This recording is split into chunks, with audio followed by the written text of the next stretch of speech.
Olá! O desemprego no país supera a marca de 14 milhões de desempregados. Mas como os jovens vão se colocar nesse mercado de trabalho e os mais experientes como vão se recolocar em meio a tanta concorrência? E as questões trabalhistas que dizem respeito a ambos os grupos? Para nos responder todas essas questões, recebo nos estúdios da Rede Alesp a especialista em recursos humanos, Ellen Contro. Seja bem-vinda, Ellen. Obrigada. Boa tarde a todos. Eu recebo também a Headhunter e especialista em recolocação profissional, Érica Ramos Novaes. Seja bem-vinda, Érica. Olá, muito obrigada. Recebo também, por meio da internet, no nosso telão aqui, até por questões de medidas de distanciamento social, recebemos através do telão, então, o doutor Alexandre Rico, que é advogado especialista em direito do trabalho. Seja bem-vindo, doutor. Olá, muito grato, uma boa tarde a todas. Queria começar, Ellen, perguntando para você, os jovens já tinham dificuldade para entrar no mercado de trabalho, a gente sabe disso, sempre foi um problema muito grande. Muitos falam, eu não tenho experiência, como é que eu vou conseguir uma oportunidade? E agora, com essa questão da pandemia, o que aconteceu com esses jovens que estavam buscando uma perspectiva e, além do entrave da falta de experiência, tem o entrave da pandemia? Nesse momento, o que nós vemos é que a questão da expectativa precisa dar lugar para as questões relacionadas à adaptabilidade, né, à flexibilidade. Então, o mercado de trabalho ele se movimenta dentro de um cenário diferenciado. Existem mais propostas temporárias, né? Há uma valorização das soft skills, ou seja, das habilidades humanas em relação às habilidades técnicas. Existem alguns mercados que cresceram com a pandemia em detrimento de outros, e é a partir deste caminho que o jovem hoje ele precisa começar a buscar aí uma colocação. Então, entender quais são os mercados que hoje estão em alta, né? Quais são as habilidades que eu preciso desenvolver para me tornar mais atrativo, e de repente aliar a expectativa com as possibilidades do momento, né? São os principais desafios aí que os jovens precisam olhar neste momento. Uhum. Érica, a gente sabe que tem muito profissional qualificado, com muitos anos de experiência, buscando oportunidade de trabalho agora. A pandemia, como eu falei, trouxe um grande número de desempregados e isso é muito complexo. Como é que está sendo o desafio em poder ponderar entre as vagas que vocês têm disponíveis e esse monte de pessoas que estão precisando de uma recolocação? E também completa essa pergunta querendo saber se as vagas diminuíram. Tá. Eu posso falar mais dentro daquele nicho ao qual eu trabalho, né? Então, eu como headhunter e consultora de recolocação, eu atuo muito mais dentro aí da área de especialistas, níveis gerenciais e até diretoria, né?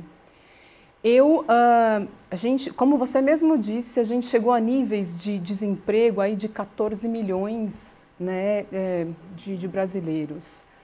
Mas, quando a gente olha, né, na verdade, e a gente volta, assim, a um ano atrás, praticamente um ano atrás, quando entrou a pandemia, os níveis, né, de oferta de trabalho, eles despencaram. Né? Uhum. Uma área que se manteve muito bem foi a área da tecnologia. Uhum. E o mercado, ele foi voltando aí, ele melhorou a partir de setembro do ano passado para hoje, né? Então, ele veio aumentando as vagas, né? O número de posições, né? O que a gente olha hoje no mercado, o que ele está... o que bomba, né, de área do mercado? Então, a gente fala aí de tecnologia, de comunicação, de marketing digital, energias renováveis e a área de recursos humanos também, né? Para você ter uma ideia, a Brascom, que é a Associação de Tecnologia de Informação e Comunicação, ela mostrou que a gente teve 54 mil novas vagas para essa área de tecnologia e para a área de comunicação de janeiro a setembro de 2020, tendo um aumento aí de 3,5% com relação ao ano anterior, né? E ainda estima que até 2024 a gente vai ter aí um número aproximadamente de 74 mil novas vagas, né?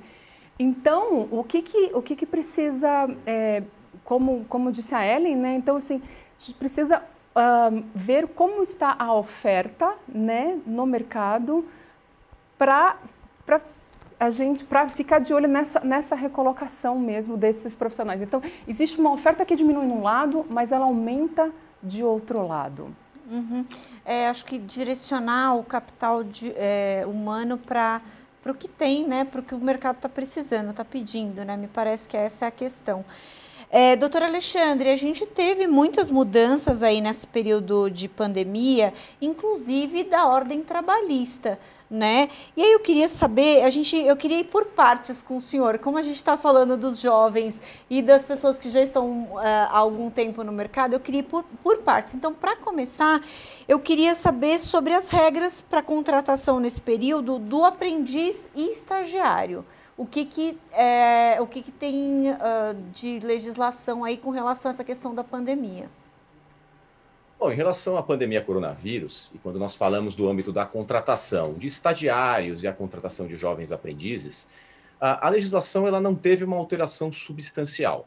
Como bem pontuou a Ellen no começo da sua entrevista, hoje nós estamos lidando com o âmbito aqui de adaptação dos profissionais. E isso também acontece em relação a jovens aprendizes e estagiários, especialmente nas questões que envolvem a contenção do coronavírus, a necessidade daquele distanciamento social e as boas práticas para, objetivamente, se cuidar da saúde, né? Em relação ao jovem aprendiz, o que nós temos? As empresas elas devem ter em mente que o jovem aprendiz, a contratação do jovem aprendiz se dá no âmbito de uma responsabilidade social e profissional. É o ingresso de uma pessoa no ambiente de trabalho, um primeiro emprego. Então, a empresa ela deve ter em mente isso. Para a contratação, o que essa empresa precisa? Primeiramente, ela tem que ser uma empresa legalizada, uma empresa juridicamente constituída. O jovem aprendiz é aquele que pode ser contratado dentro de uma faixa de 14 até os 24 anos, tá? Esse teto de 24 anos, ele tem uma exceção quando a pessoa tem algumas necessidades especiais, algumas questões afetas a doenças e necessidades especiais, então o teto ele pode ser superado. E esse jovem aprendiz, ele tem por regra um limite de jornada de trabalho, então um limite de 6 horas. Ele também não pode atuar dentro de um conceito que envolva periculosidade, um ambiente insalubre, nem as atividades noturnas. Quando nós falamos do estagiário, a empresa deve ter em mente o mesmo conceito. O estagiário é aquele que estuda uma determinada profissão, e, em razão disso, ele complementa a sua atividade educacional com o estágio, para aprender na prática essa atividade. Ele também tem um regime de jornada que é reduzido, ele também é contratado, mas não há o teto de idade, assim como acontece com o jovem aprendiz, o que significa que ele pode ter uma idade superior a 24 anos, e essas contratações, elas devem se dar sempre no âmbito da legalidade, ou seja, com contratos com supervisão das faculdades, dos centros de estudos desses alunos. Então, o ambiente contratual ele deve existir. Já no âmbito da pandemia, o que nós temos? O Ministério Público do Trabalho, no começo da pandemia, editou algumas diretrizes. Então, os jovens aprendizes, os estagiários e os menores com contrato de trabalho, aqueles que são acima de 16 anos, eles deveriam ser, se possível, lançados o quê? Ao teletrabalho ou ao chamado home office. No decorrer da pandemia, com a flexibilização das normas do poder público, houve a possibilidade de retorno dessas atividades à esfera presencial, desde que respeitados o quê? Os critérios para a contenção do coronavírus. Então, as contratações, elas não tiveram uma mudança substancial no âmbito da legalidade, mas sim o critério de adaptação, conceito de legalidade e, especialmente, as questões que envolvem o respeito e a saúde desses obreiros, porque há uma responsabilidade objetiva e direta por parte das empresas. Uhum. Ellen, eu queria saber dessas vagas que foram disponibilizadas. O doutor bem falou sobre essas regras que precisaram ser adaptadas aí também para os trainees, para os jovens aprendizes, estagiários. E aí eu queria saber se essas vagas mudaram. E aí a gente até precisa observar aqui que antes, muito dificilmente você tinha uma oferta para um estagiário, por exemplo, em home office. Agora você tem, em função da pandemia. Eu queria saber como é que foi essa adaptação aí dessa questão de vagas. Então, existem ainda, como a gente havia falado, né, algumas posições abertas para mercados específicos. Logística, tecnologia, como bem disse minha colega, e outros mercados, importadora de vinhos, enfim, mercados relacionados ao e-commerce, ao marketing digital e outros mercados que abriram portas. O que muda? Muda o formato de gestão, né, dessas pessoas, porque a necessidade desses profissionais ainda acontece. Né? Eu tenho necessidade que esses profissionais venham atuar, eu tenho um emprego, eu tenho a área, eu tenho a vaga, eu tenho a atividade. Mas eu preciso o quê? De um modelo de gestão que, de fato, acompanhe esse estagiário, ou esse jovem aprendiz, ou esse trainee. Eu preciso de um modelo de gestão que faça uma comunicação assertiva para que garanta a esse jovem aprendiz, esse estagiário, o nível de desenvolvimento que ele deveria ter no presencial. Né? Então, essas posições continuam existindo. O que muda, na verdade, é um posicionamento interno das organizações em relação à condução das atividades desse estagiário. Eu não posso mais ter simplesmente aquele gestor que microgerenciava. É o momento onde a palavra confiança, por exemplo, e autonomia precisam acontecer, precisam estabelecer, precisam conduzir a dinâmica de trabalho. E é nesse momento que a empresa começa a se colocar de modo diferenciado também para que ela garanta o desenvolvimento do jovem e também o resultado que ela deseja ao contratar aquele jovem. Né? Então é um posicionamento muito mais da empresa do que do próprio jovem, do próprio aprendiz ou estagiário nesse momento. Sim.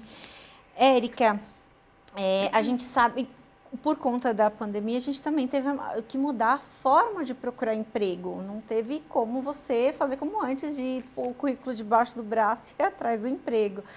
E aí eu queria saber de você dessa inserção da tecnologia para esses candidatos à vaga. Se foi uma coisa natural ou se foi mais difícil, e quais são as ferramentas disponíveis e que as pessoas podem utilizar aí para conseguir oportunidade de trabalho? A gente já vinha há muito tempo, do currículo debaixo do braço, já é uma coisa assim bem ultrapassada. A gente já vinha utilizando todas essas plataformas hoje disponíveis, né? Hoje a gente fala aí da maior rede profissional social do planeta, que é o LinkedIn. Então, é uma coisa que eu sempre falo, todos os recrutadores estão buscando os seus candidatos ideais dentro do LinkedIn. Então, isso foi uma migração que já vinha ao longo aí desses anos. A gente tem outras plataformas também, né, como vagas.com, Cato, todas essas plataformas onde os candidatos estavam ali atuando, né? Então, isso só acho que virou a chave, né, para 100% não existe mais currículo debaixo do braço, que essa é o quê? Uma adaptação, que tudo isso que aconteceu fez com que a gente tivesse que mudar muitas chavinhas internas, né? E essa é uma delas. Então, praticamente não existe mais a história do currículo debaixo do braço. Estamos na rede ali buscando, e tanto os candidatos quanto os recrutadores. Estamos todos online, na verdade. Sim, é interessante a gente colocar essa questão aí, porque eu acho que tinha gente que tinha muitas barreiras com relação a essa inserção total na tecnologia e agora precisa se adaptar ao novo meio, né? Doutor, eu queria saber, a gente sabe que muitos profissionais que conseguiram se manter nos empregos precisaram se manter em teletrabalho, alguns presenciais, outros em teletrabalho. O que diz a lei com relação a isso, dessa mudança de contrato e com relação a pessoa não é funcionária e vai ser contratada em teletrabalho? Como é que deve ser a regra e o regime de contratação, a forma de contratação, o acordo do contrato profissional? Bom, nós tivemos uma evolução nos últimos anos em relação às questões que envolvem o teletrabalho. Nós passamos recentemente pela chamada reforma trabalhista, que tratou do tema. Então, segundo a reforma trabalhista, o que nós temos? Há uma exigência de que a questão que envolve o teletrabalho, ou chamado home office também, né? Lembrando que o home office, pela própria designação da palavra, é o trabalho em casa. Já o teletrabalho é aquele trabalho que não é desenvolvido no âmbito das estruturas físicas da empresa. Então, é um trabalho em um outro local. Bom, segundo a reforma trabalhista, a exigência é de que exista o quê? Um critério de contratualidade e uma observância de bilateralidade de interesses. Então, o empregador, ele conversa com o empregado, os dois chegam a um denominador comum, de acordo com a conveniência e oportunidade de ambos, e instrumentalizam isso em um contrato. Através deste instrumento contratual, é possível, então, a realização do trabalho em em teletrabalho ou home office. Mas nós passamos também por uma recente situação que envolve a pandemia. Na verdade, estamos ainda na questão que envolve a pandemia, e houve uma necessidade de se adequar de uma forma melhor à questão que envolve o teletrabalho. E aí nós tivemos o quê?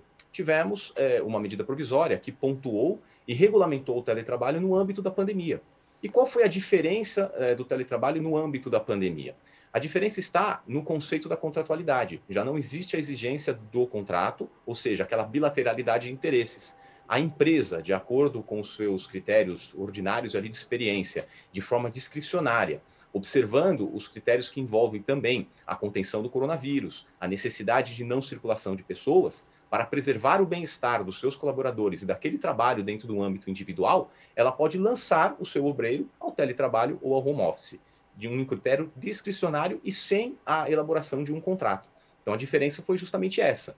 No âmbito da reforma trabalhista, o contrato, uma exigência, e a bilateralidade, a anuência do trabalhador. E já na pandemia, uma medida provisória que oportunizou que as empresas promovessem o teletrabalho sem efetivamente a participação do juízo de vontade do trabalhador. Tudo isso dentro do âmbito de legalidade. Uhum. Perfeito. Ellen, eu queria que você falasse também se para o jovem também funciona o LinkedIn, mas eu queria saber a média salarial, como é que ficou aí com relação à pandemia, aí o estagiário e o trainee. A gente sabe que tem parte desse público tem uma média fixada, mas eventualmente tem bolsas que são pagas um pouco mais. Eu queria saber como é que ficou essa questão. Sim. Bom, em relação à tua primeira pergunta, né, se os jovens também estão no LinkedIn, o LinkedIn e outras plataformas digitais, elas são muito utilizadas, eu acho que não em relação à idade, mas muito em relação ao tipo de trabalho, né? Então, se eu tenho jovens ali que, enfim, não tiveram muitas oportunidades, né, que não conseguiram, de baixa renda, que não tem tecnologia em casa, não tem computador, não tem internet, esses ainda, infelizmente, precisam muitas vezes ir lá na agência de emprego, às vezes, né, colocar o currículo lá debaixo do braço, igual a Kelly estava falando.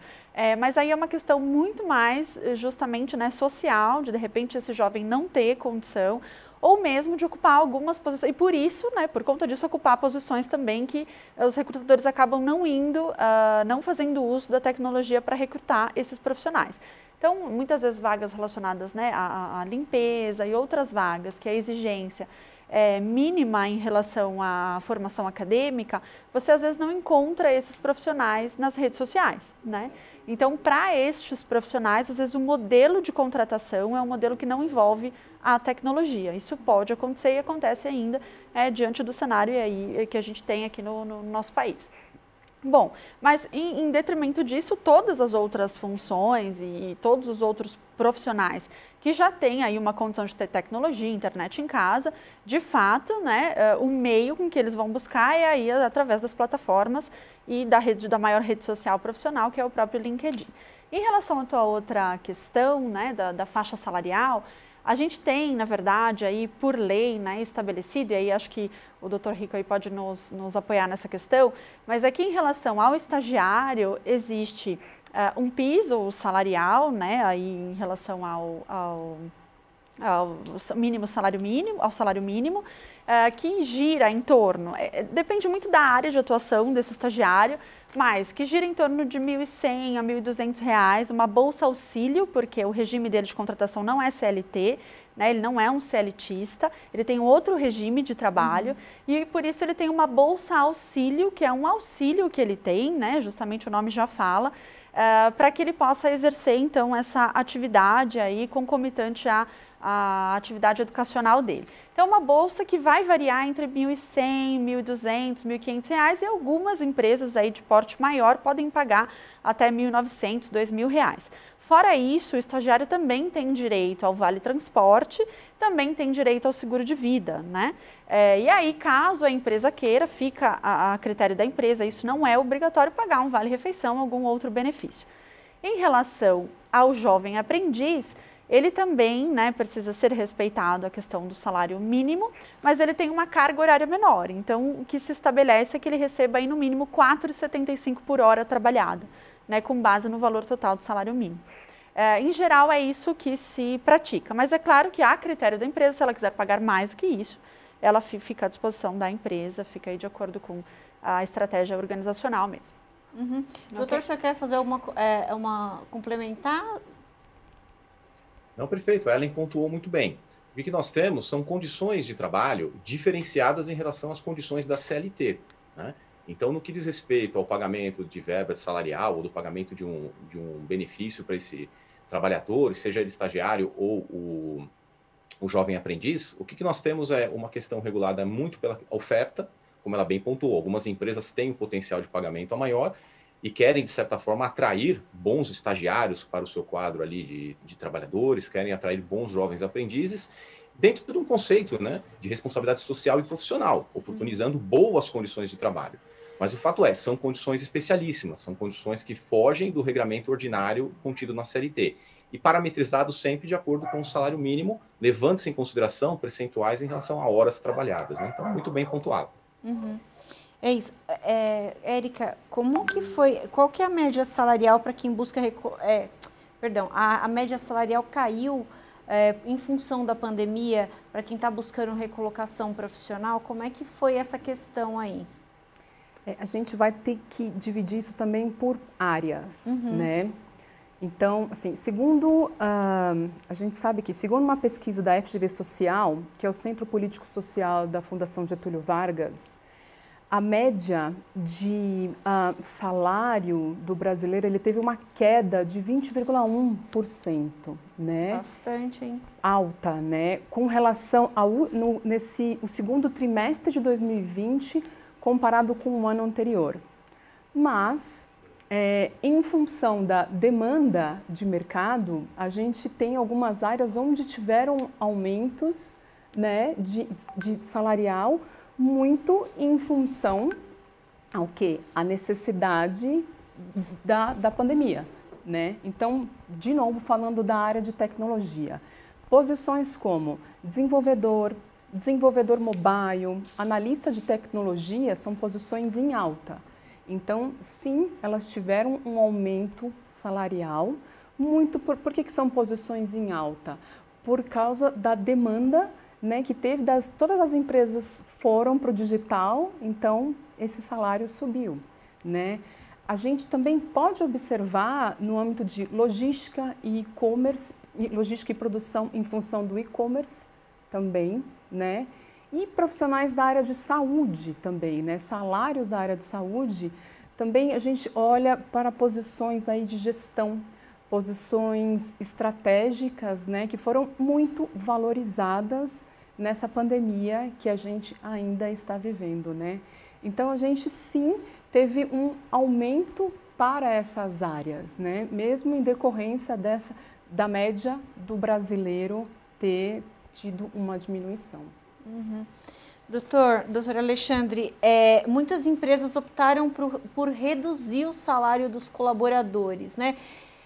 O que eu queria saber do senhor, até que ponto isso é legal e se tem um período pré-estabelecido para esse salário ficar reduzido? Bom, esse tema ele é um tema um pouquinho confuso, complexo, porque, na verdade, nós tivemos dois momentos durante a pandemia em relação a essa questão da redução dos vencimentos, das verbas salariais de funcionários, né? No começo da pandemia, muitas empresas se apegaram a um conceito existente na CLT, que é o artigo 503. O artigo 503 ele fala que em casos de força maior, onde há um prejuízo considerável para a empresa, existe a possibilidade da redução das verbas salariais, ou seja, a redução do salário. No entanto, nós não devemos nos esquecer que esse artigo 503 da CLT, ele foi promulgado em 1943, é um artigo da década de 40 do século passado, né? E que ele não foi recepcionado pela nossa Constituição Federal de 88. Por que não? Porque a Constituição de 88 ela tem uma cláusula pétrea, uma cláusula imutável protecionista em relação às condições de trabalho, que é a cláusula de irredutibilidade das verbas laborais. Então, um artigo que fala da possibilidade, uma Constituição Federal que diz que não pode, esse artigo, então, ele tem o quê? Um artigo que traz uma questão de insegurança jurídica, porque ele está vigendo, mas ele não foi recepcionado. Então, no começo da pandemia, muitas empresas falaram, olha, existe uma previsão na CLT para redução, vamos reduzir. E aí as grandes discussões entre juristas, advogados, no sentido de que esse artigo ele não poderia ser colocado em prática. Até mesmo porque, em 1965, sobreveio uma legislação que pontuou que para a redução de qualquer verba trabalhista, existia a necessidade de uma interação com o sindicato de classe e também a proposta no sentido de haver uma redução, mas algum benefício para o trabalhador. Então, mais uma vez, o artigo 513 ele não foi recepcionado por esta legislação e posteriormente pela Constituição de 88. Então, empresas que promoveram a redução, considerando a ratio legis, né, aquilo que está disciplinado no artigo 503, agiram de forma irregular. Certamente enfrentarão no judiciário questões dessa natureza. E aqui nós estamos falando de questões no âmbito da constitucionalidade, legalidade. Mas nós tivemos no curso da pandemia uma situação bem diferente. O que o poder público fez? Editou uma medida provisória que oportunizou a suspensão dos contratos de trabalho e a redução das verbas salariais. Uma redução que ocorreria de que forma? Reduzindo as horas de trabalho do funcionário e essa redução percentual em relação ao dever de pagamento das verbas, mas trazendo também um benefício para o trabalhador, que seria um período de estabilidade igual ao da redução ou da suspensão. Num primeiro momento, a suspensão ela se dava de acordo com um período de, se não me falha a memória, 60 ou 90 dias, e já a redução da jornada com verbas salariais em período aproximado.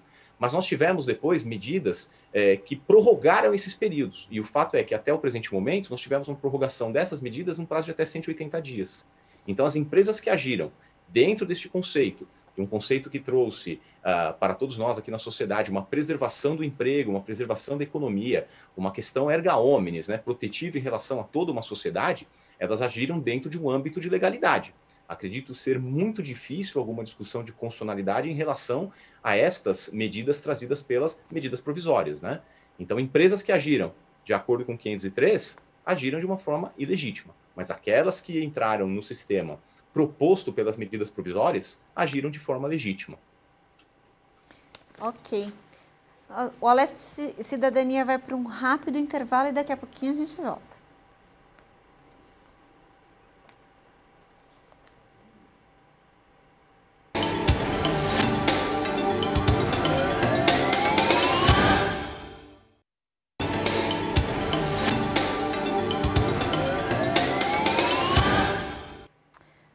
Voltamos com a Alesp Cidadania. No bloco anterior eu estava falando aqui com os meus convidados, a Ellen Contro, que é especialista em recursos humanos, a Érica Ramos Ovais, que é headhunter e também especialista em recolocação profissional, e o doutor Alexandre, que é advogado, doutor Alexandre Rico. Nós estávamos falando sobre essas dificuldades que as pessoas estão enfrentando aí no pós-pandemia para achar a sua vaga, né, e enfrentar todas essas dificuldades. Doutor, o senhor estava falando no bloco anterior sobre essa questão da redução de salário, da normativa da redução de salário. De alguma forma, esse empregado pode judicializar essa questão? Ele pode questionar lá na frente que ele foi forçado ali a reduzir o salário, na verdade não era da vontade dele? Tem viabilidade jurídica isso?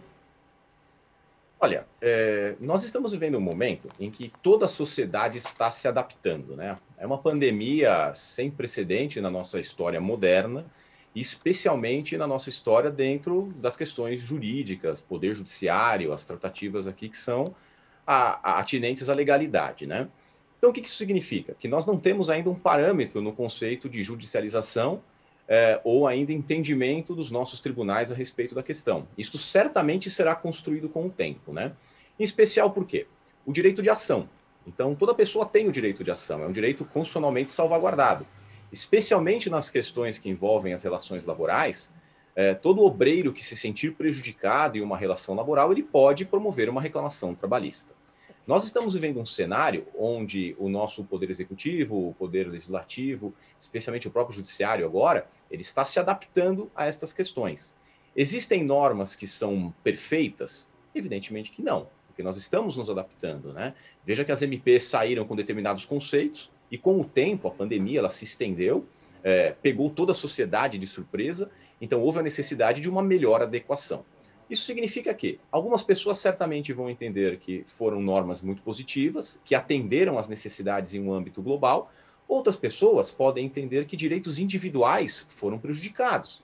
Podem se sentir prejudicadas de acordo com a sua conveniência, oportunidade, com seus aspectos relacionados à sua psique, à sua moral, e ingressar com ações trabalhistas.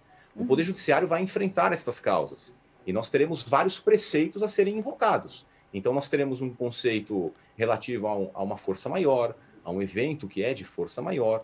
Nós teremos ali situação normativa que envolveu não apenas aquela relação de trabalho individual, mas sim um conceito de proteção às condições de trabalho em um aspecto geral, a preservação do emprego a nível nacional. Então, são vários os conceitos, diretrizes, as questões paradigmáticas envolvidas. O fato é, certamente nós teremos ações judiciais, porque é da natureza, nós entendemos isso de acordo com o que nós observamos aqui na nossa cultura do Poder Judiciário, né? É da natureza das pessoas judicializar problemas, né? Muitas vezes criar problemas e buscar no judiciário alguma satisfação. Certamente muitas causas bem fundadas, outras de oportunismo. Então, com absoluta certeza, nós enfrentaremos situações envolvendo discussões de redução de verbas salariais, suspensão de contratos de trabalho, legalidade, constitucionalidade. Isso certamente está por vir. Eu queria perguntar para as duas, a gente estava falando disso no intervalo, eu acho que é importante a gente colocar essa questão aqui no nosso debate sobre a entrevista, né? As pessoas que a gente sabe que tem uma normativa que a gente aprendeu desde sempre, você vai com uma roupa que não seja chamativa, o perfume também você observa, a maquiagem no caso das mulheres, não ir de boné aos homens, enfim, a gente tem toda uma normativa aí. Mas como é que funciona no ambiente online? O que vocês já descartam quando estão ou com o jovem ou com o profissional já de muito tempo no mercado, o que é uma coisa que o candidato já perde a chance daquela vaga? Ellen, por favor.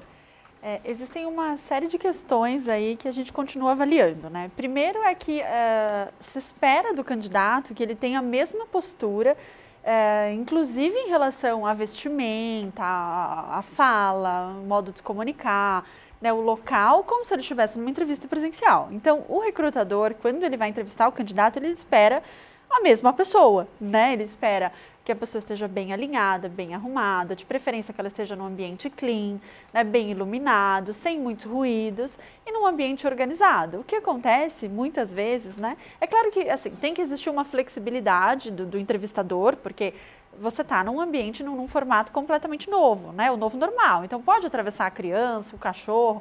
Não é isso que vai caracterizar um problema na entrevista, né? Pelo menos não deveria ser assim. Mas às vezes você pega algumas questões que ficam realmente difíceis de, né, ficam até constrangedoras. Então, às vezes o candidato vai falar com você e esquece que a porta do guarda-roupa está aberta atrás, e aí às vezes está aquela bagunça, né? Enfim, às vezes ele está num ambiente muito desorganizado, com muitos estímulos, e aquilo fica competindo né, em relação à atenção do entrevistador com o candidato. Então, você não sabe se você olha para o armário que está bagunçado, para a bola, o violão, o cachorro latindo, enfim, e aquilo tudo vira um grande caos, né? E isso acaba prejudicando o processo da entrevista, prejudica o processo de atenção, o foco do entrevistador.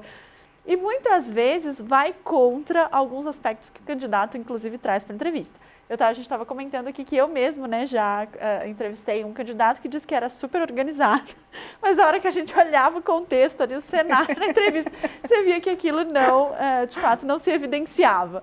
Né? Então, essas questões são questões que o candidato precisa tomar cuidado, porque o entrevistador está esperando dele a mesma postura, como se fosse numa entrevista presencial. O cuidado com a linguagem, né? Às vezes o candidato senta na cama e aí cruza as pernas. Não é que a pessoa precisa ficar como um robô, mas algumas questões, né, relacionadas ao bom senso é muito importante nesse momento, mesmo que a entrevista seja online, digital. Érica, quais foram as suas experiências com essas entrevistas online? Sabe, o que eu acredito muito, assim como a Ellen disse, eu acho que é a hora da gente humanizar isso, né? Então, muitas vezes, eu moro com o meu filho adolescente, né? E ele pergunta assim, mamãe, eu posso passar? E eu falo, claro que pode, a gente está em casa. Então, a empresa precisa olhar para isso e a pessoa está em casa. E sim, tem um filho, e sim, tem um marido. Às vezes a gente foi obrigada a ir para casa. Da noite para o dia, eu não tenho um escritório em casa, eu trabalho na sala. Meu filho precisa passar, né? O marido precisa passar. Então, eu acho que é um olhar de humanização Eu acho que ele é muito, muito bem-vindo. Acho que é hora de humanizarmos tudo mesmo. E, em contrapartida, é uma análise que a gente tem de o quão verdadeiro está sendo o candidato. Né? Se ele fala que ele é organizado, mas está ali numa bagunça, então, opa. Então, acho que são para os dois lados. Então, isso faz com que a gente mude muitas coisas, crenças internas, porque o mundo está mudando e as empresas precisam humanizar e o candidato precisa ser mais verdadeiro, porque amanhã a gente contrata aí a pessoa, então ela vai com tudo que ela tem para aquele cargo, naquela empresa. E isso é muito importante. Então, fica a dica e nada de tirar a camisa no meio da entrevista. Não pode. Exatamente. Doutor Alexandre está rindo, eu acho que ele também não vai aceitar o estagiário que tira a camisa no meio da entrevista. Não parece ser elegante isso, né? Doutor, mas me surgiu uma dúvida aqui, conforme as meninas estavam aqui falando, é o seguinte, por exemplo, a gente teve recentemente um humorista que estava fazendo uma live e a esposa dele passou nua atrás da live. E aí, isso pode dar uma justa causa ou algum outro problema, problema na relação trabalhista ali daquele funcionário com a empresa? Realmente isso é um extremo, eu sei disso, mas a gente precisa saber, pode dar problema ou não? Bom, esse exemplo em especial, né, a gente tem que analisar a questão com critério ali de bastante razoabilidade, né? O funcionário está trabalhando, muitas vezes ele pode estar numa reunião com um cliente, reunião com o seu empregador, com a sua equipe, né?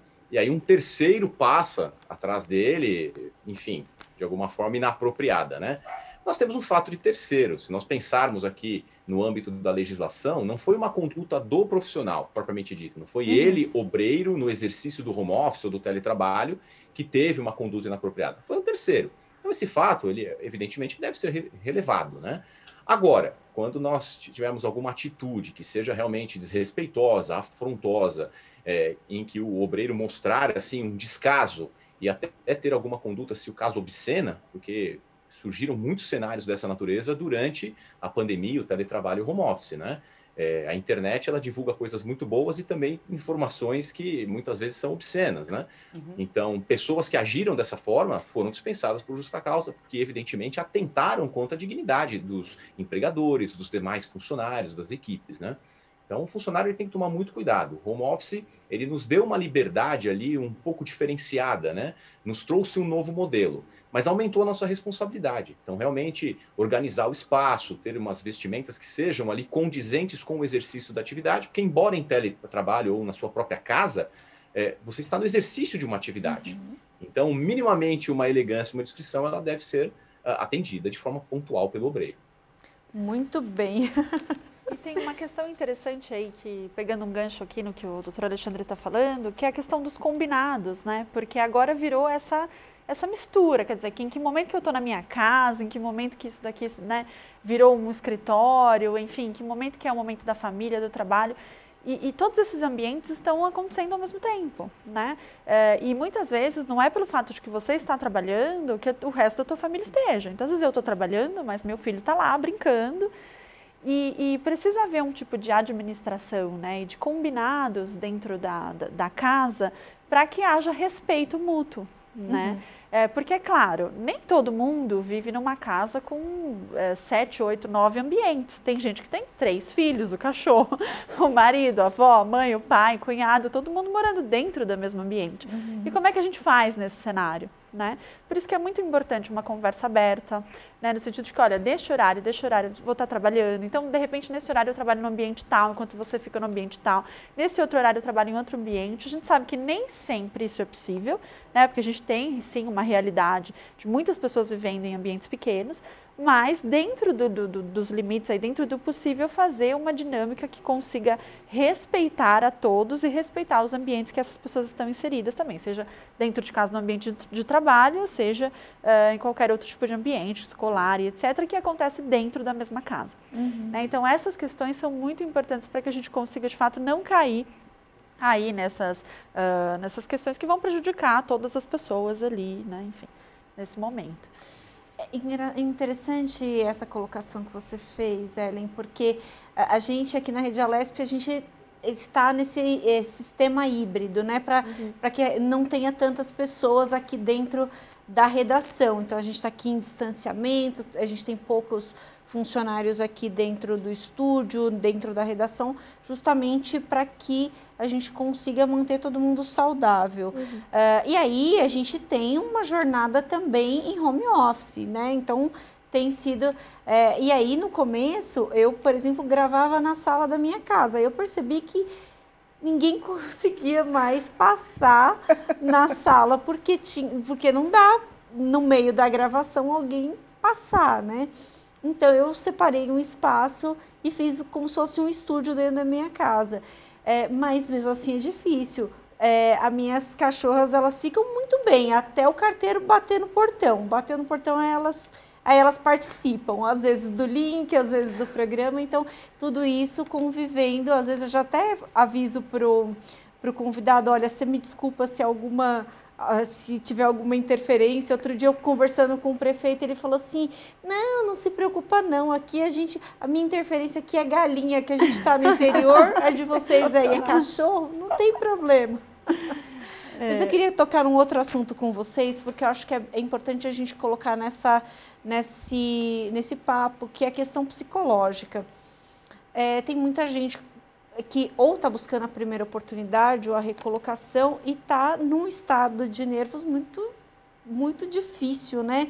Porque precisa pagar as contas, porque precisa honrar suas dívidas.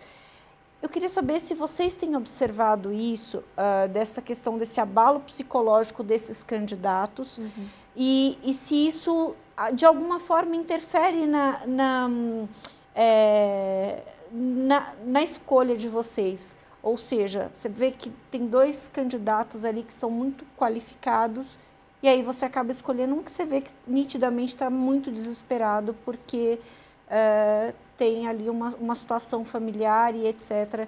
difícil. Queria saber, que eu acho que isso é muito importante da gente colocar para as pessoas que provavelmente lá do outro lado também estão com esse problema, vivendo esse problema. Érica, por favor. Eu acredito que a gente... Poxa, eu sou recrutadora e humana também, fiquei dentro de casa, continuo dentro de casa, então eu e acho que como a maioria dos brasileiros, nós passamos por altos e baixos, né? Então, assim, para mim no começo foi maravilhoso, que eu pude ir para casa, relaxar, eu passei por fases dentro de casa que eu não aguentava mais, que era tudo uma extensão, né? Então, a gente também sente isso, né? Mas a gente precisa realmente separar isso quando a gente está escolhendo um candidato, né? A nossa função como recrutador é escolher o candidato ideal para aquela posição. Então, se a gente vê que tem 2 candidatos que estão qualificados igualmente, né, tem uma qualificação muito boa, a gente vai tentar entender como ele está reagindo nesses desafios. Né? Como é que ele está lidando da melhor maneira, como é que está o psicológico dele, né? Porque a gente não sabe amanhã o que virá, né? Quem imaginou que em 2020 viveríamos uma pandemia? Iríamos todos para casa, né? E ficaríamos trancados dentro de casa? Ninguém. Então, como é que a gente lida com isso, né? Então, essa avaliação, sim, ela precisa ser feita, porque a pessoa que entra naquela posição, ela vai passar também por grandes desafios. E como é que ela vai lidar com isso, né? Então, a gente precisa separar isso mesmo na hora de fazer essa escolha do candidato, né? E quando a gente precisa... Autoconhecimento, né? Eu acho que é um dos pilares da carreira. Então, a gente precisa começar a tomar mais conta disso nosso e buscar essa ajuda para que isso não interfira nisso, sabe? Acho muito importante. Sim. E tem, acho que algumas questões interessantes também, que em geral, né, os recrutadores levam em consideração, que é a questão dos perfis, né? Então, existem aqueles perfis que são perfis tidos mais relacionais, que sentem mais né, a pandemia, onde você tem que ficar trancado dentro do mesmo ambiente, sem poder, né, ter aquele nível de interação no nível presencial, né, da experiência do real mesmo. Então, os perfis mais relacionais, eles acabam sentindo mais o baque do que os perfis mais introvertidos, digamos assim, os perfis mais para dentro. E aí, acho que o recrutador tem que ter esse olhar, essa expertise de entender também. Então, por exemplo, se eu estou buscando um profissional para uma posição que ele precisa ser relacional, comunicativo, extrovertido, né, então eu vou, de fato, buscar um profissional que tenha uma energia alta, que tenha uma desenvoltura, e aspectos como esse. Se eu vou buscar um profissional para atuar dentro de uma área de exatas, que envolve números, análises, em geral eu sei que eu vou encontrar nesse profissional que a gente chama de uma energia um pouco mais moderada, né, do que aquele profissional energia alta, que é relacional e etc. Mas enfim, essas diferenças de perfis acabam também dando sinais aí e aparecendo de modo mais impactante quando a gente passa por momentos como esses.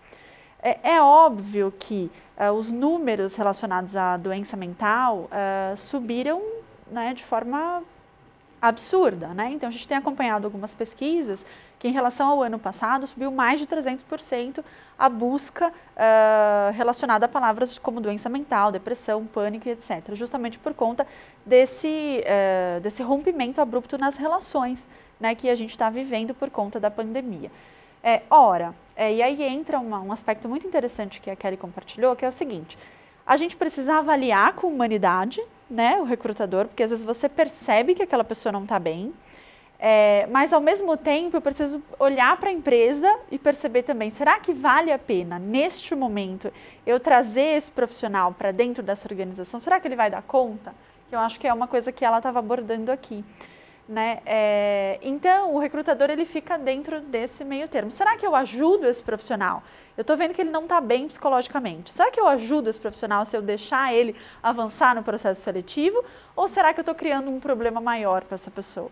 Né? Em geral, acho que não é regra e nem precisa ser, mas muitos profissionais que atuam no processo de recrutamento e seleção têm algum conhecimento em psicologia ou têm uma formação aí em psicologia. Então, isso ajuda um pouco nesse processo de identificação. Mas é sempre um caminho em que é complexo, porque a gente precisa, assim, enquanto recrutador, fazer essa avaliação. E caso o avaliador perceba que aquela pessoa não está bem, também orientá-lo, né, a buscar ajuda, se ele entender, né, olha, se é um profissional psicólogo, por exemplo, indicar, de repente, né, aí os órgãos responsáveis, que ele vai procurar um apoio. Então, essas questões, elas fazem parte e cada vez mais vão fazer. E, inclusive, já virou uma questão de vantagem competitiva para as empresas.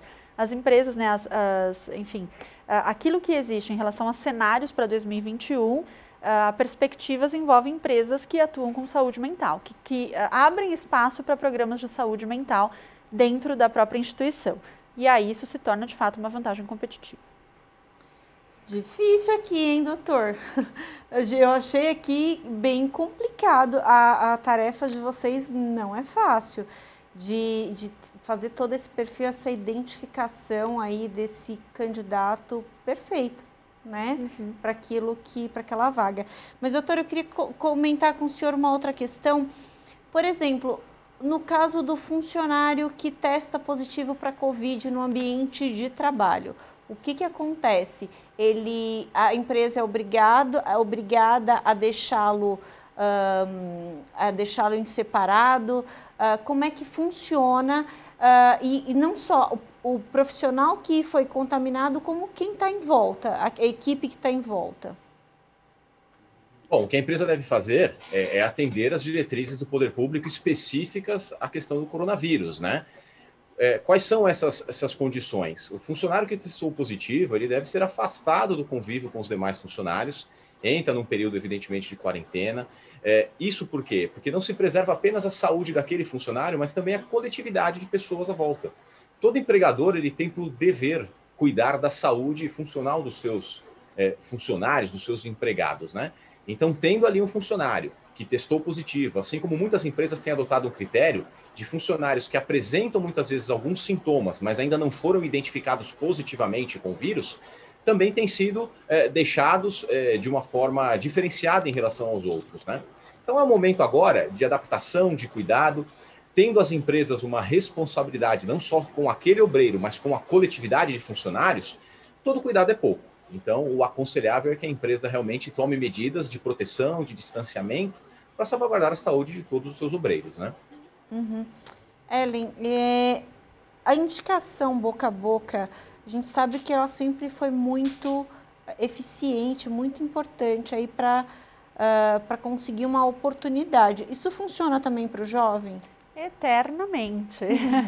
Essa é um recurso que todos nós temos e que devemos utilizar muito, cada vez mais, né? Apoiar os nossos contatos, as pessoas que nos cercam, é muito importante, tanto quanto receber apoio dessas pessoas, né?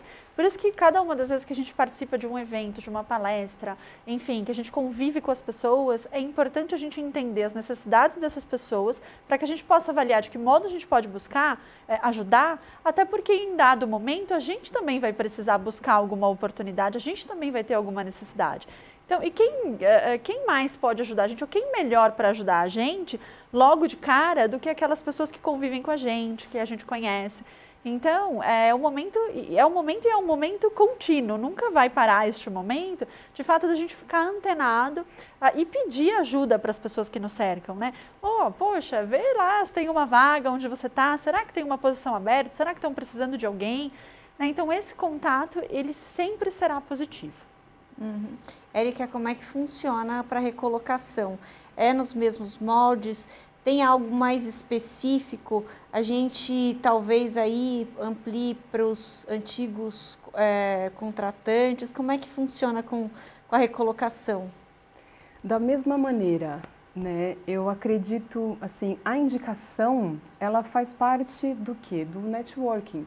Então, ela sempre vai ser positiva, né? Então, foi ontem, é hoje e será amanhã. A gente não precisa ver a indicação como algo ruim, porque em muitos aspectos eu acredito que algumas pessoas vejam isso, né? O que é uma indicação? Uma indicação quer dizer que você pode passar na frente daquela pilha de currículos, né? Mas isso não quer dizer que você vai conseguir a vaga. Então, assim, a indicação faz parte do teu networking. E o networking é o quê? É um dos tripés da carreira. Então, o que é o tripé da carreira, né? Seria um know-how, que são as suas habilidades técnicas, né? O know-how, que é a tua rede de relacionamentos, que é o teu networking, e o teu know-why, que é teu autoconhecimento, as tuas potencialidades, a tua fragilidade. Esse tripé, ele tem que estar muito bem equilibrado, né? Por quê? Você é o dono da sua carreira.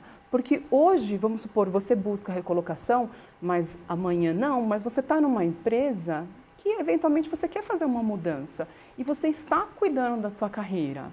Então, voltando para a indicação, o networking, a indicação faz parte desse tripé.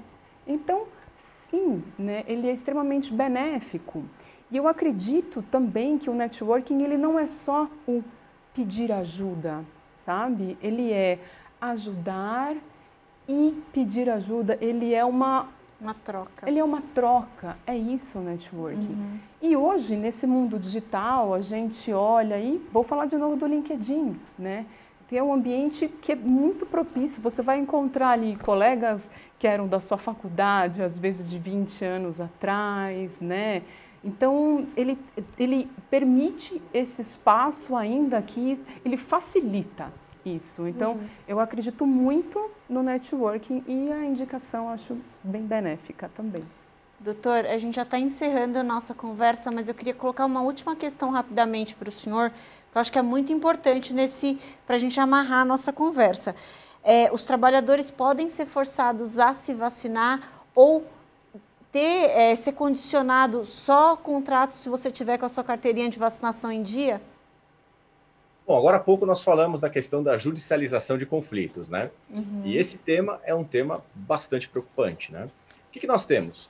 Existe um preceito jurídico que fala, e ele, na verdade, nos traz o princípio da legalidade. Ninguém é obrigado a fazer ou deixar de fazer alguma coisa, senão em virtude de lei.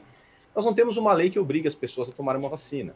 Então, as pessoas podem pontuar que existe um direito ali fundamental e individual no sentido de que elas não são obrigadas a tomar a vacina. De outro lado, nós temos o STF, que recentemente pontuou que a vacinação seria obrigatória, logo as pessoas deveriam tomar a vacina. Só essa pontuação e essa questão, ela já nos traz aqui um conflito. Existe uma questão aqui que afronta direitos e afronta preceitos, direitos individuais e direitos coletivos. No âmbito das relações de trabalho, também existem as questões que envolvem os direitos individuais e os direitos coletivos. Então, qual é a pontuação aqui? O obreiro, ele deve se vacinar para poder trabalhar ou retornar ao contrato de trabalho? Bom, o empregador pode exigir ou não?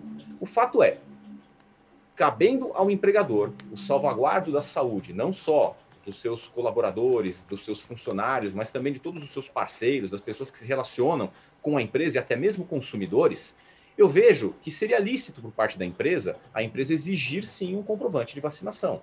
Porque nós estamos falando aqui no âmbito de coletividade. Não estamos tratando aqui de um direito individual, muito embora ele seja existente. E há aqui, então, um conflito de situações.